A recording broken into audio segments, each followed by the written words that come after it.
Halo teman-teman, Assalamualaikum. Pernah nggak kalian itu mendengar orang mengucapkan kata Sabtu menjadi Sabtu, absen menjadi absen, atau enggak objek menjadi objek?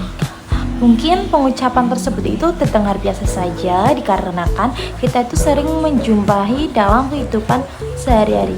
Namun kalian tahu nggak bahwa perubahan bunyi tersebut itu sebenarnya dapat dijelaskan secara ilmiah dalam kajian linguistik. Nah, fenomena tersebut itu berkaitan dengan salah satu proses fonologis yang disebut dengan asimilasi bunyi. Sebelum membahas lebih jauh mengenai asimilasi, nah kita itu perlu memahami terlebih dahulu apa itu fonologi. Jadi, fonologi itu merupakan salah satu cabang linguistik yang mempelajari sistem bunyi bahasa. Nah, dalam kajian fonologi yang kita pelajari itu bukan hanya bagaimana bunyi itu dihasilkan oleh alat ucap, tetapi juga bagaimana bunyi tersebut itu berfungsi dalam suatu bahasa, serta bagaimana bunyi itu tepat mengalami perubahan ketika kita menggunakan dalam komunikasi. Nah, dalam setiap bahasa itu memiliki sistem bunyi yang berbeda.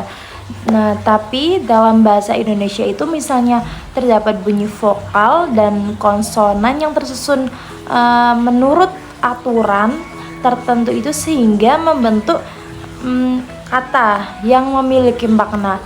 Akan tetapi ketika seseorang itu berbicara, bunyi-bunyi tersebut tidak selalu diucapkan seperti bentuk bakunya, seringkali itu terjadi pada perubahan bunyi. Nah, dikarenakan pengaruh bunyi lain yang berada di sekitarnya, atau karena penutur itu ingin mengucapkan dengan lebih mudah. Nah, selanjutnya kita akan membahas tentang apa sih proses fonologis. Nah, proses fonologis adalah perubahan bunyi yang terjadi ketika bunyi-bunyi bahasa saling memengaruhi. Proses ini berlangsung secara alami dalam komunikasi dan menjadi salah satu objek kajian utama dalam fonologi. Nah, dalam ilmu fonologi terdapat beberapa jenis proses fonologis seperti asimilisasi, disimilasi, netralisasi, dan yang lain sebagainya. Nah, masing-masing memiliki karakteristik yang berbeda. Nah, pada video ini kita akan memfokuskan pembahasan pada salah satu di antaranya, yaitu asimilasi bunyi. Nah, apa sih asimilasi bunyi?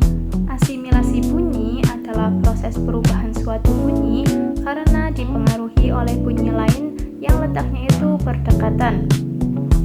Nah, akibat pengaruh tersebut, bunyi yang berubah menjadi memiliki sifat yang sama atau hampir sama dengan bunyi yang memengaruhinya. Nah, tujuan utama proses ini adalah untuk mempermudah pengucapan sehingga penutur dapat berbicara dengan lebih mudah atau lebih lancar. Nah, jika kita perhatikan, ketika berbicara, alat ucap seperti lidah, bibir, dan rahang itu terus bergerak menghasilkan bunyi secara berurutan agar perpindahan dari satu bunyi ke bunyi berikutnya itu menjadi lebih mudah. Nah, seringkali terjadi penyesuaian bunyi secara otomatis. Inilah yang menyebabkan asimilasi banyak ditemukan dalam bahasa lisan. Nah, yang menarik adalah sebagian besar penutur tidak menyadari bahwa mereka itu sedang melakukan proses asimilasi. Hal ini karena perubahan tersebut terjadi secara spontan dalam percakapan sehari-hari.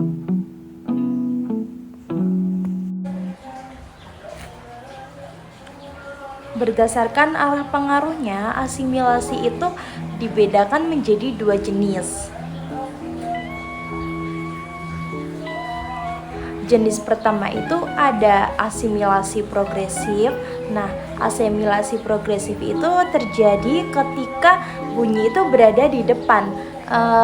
Jadi bunyi itu memengaruhi bunyi yang berada setelahnya. Nah, dengan kata lain itu pengaruh bunyi bergerak dari kiri ke kanan. Jenis yang kedua ada asimilasi regresif. Asimilasi regresif itu terjadi ketika bunyi yang berada di belakangnya itu memengaruhi bunyi sebelumnya. Jadi dari arah pengaruhnya itu bergerak dari kanan ke kiri. Dalam bahasa Indonesia ini jenis itu tuh lebih sering kita jumpai dalam berbagai bentuk pelafalan. Nah, agar lebih mudah dipahami, mari kita lihat beberapa contoh-contoh asimilasi tersebut.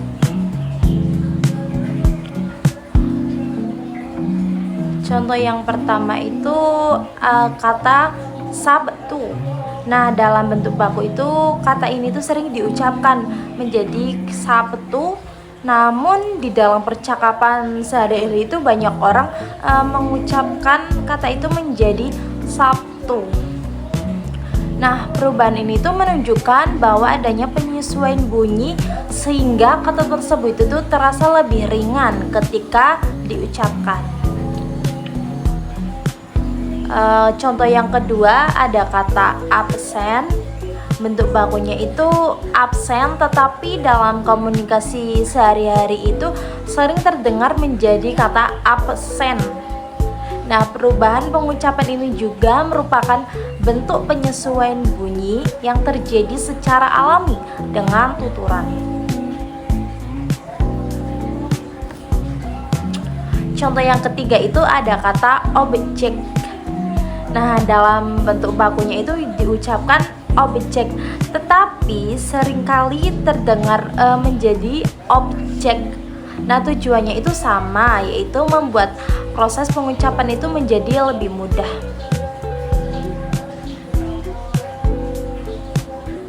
Contoh berikutnya ada kata subjek. Nah, bentuk bakunya itu ya tadi subjek. Nah, sedangkan dalam percakapan kita sehari-hari itu sering diucapkan menjadi kata subjek. Nah, fenomena seperti ini memperlihatkan bahwa bahasa bersifat dinamis. Bahasa itu tidak hanya mengikuti aturannya terdapat dalam kamus atau tata bahasa, tetapi juga dipengaruhi oleh kebiasaan penuturnya ketika berkomunikasi. Nah, oleh karena itu mempelajari fonologi menjadi penting karena dapat membantu kita memahami mengapa suatu bunyi berubah, bagaimana perubahan tersebut terjadi, serta apa penyebabnya. Dengan memahami asimilasi bunyi, kita tidak hanya mengetahui teori mengenai perubahan bunyi, tetapi juga dapat mengamati penerapannya secara langsung dalam kehidupan sehari-hari. Nah, sebagai kesimpulan, fonologi merupakan cabang ilmu linguistik yang mempelajari sistem bunyi bahasa. Salah satu kajian di dalamnya adalah proses fonologis, yaitu perubahan bunyi yang terjadi ketika bunyi-bunyi bahasa saling memengaruhi. Salah satu proses fonologis tersebut adalah asimilasi bunyi, yaitu penyesuaian bunyi akibat pengaruh lain yang letaknya itu berdekatan, sehingga pengucapannya itu menjadi lebih mudah dan lebih efisien. Nah, dengan demikian memahami konsep ini, kita dapat melihat bahwa perubahan bunyi dalam bahasa bukan sekedar kebiasaan berbicara, melainkan merupakan fenomena linguistik yang dapat dijelaskan secara ilmiah. Nah, terima kasih telah menyimak video ini. Semoga penjelasan mengenai asimilasi bunyi dalam bahasa Indonesia dapat menambahkan wawasan dan membantu memahami salah satu kajian penting dalam fonologi.